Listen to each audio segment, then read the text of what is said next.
আচ্ছা স্যার, আমার জুবিনে ঢুকাইছে আজি 35টা দিন হ'বই। এতিয়া বিজেপিয়ে কেলা ৰাস্তাত নামি আহিছে, তাহাঁতক বোলে ন্যায় লাগে। মই এটা কথা বুজি পোৱা নাই, ন্যায়টো তেতিয়াহ'লে দিব কোনে? কওকচোন ছাৰ, আপুনি দিব নেকি ন্যায়টো?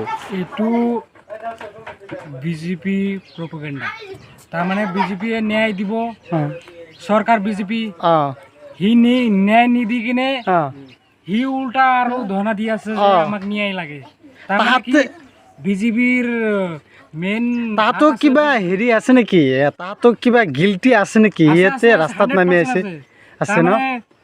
আমাৰ মামা মামা, মোৰ সন্দেহ মামা 100% তাৰ লগত জড়িত আছে।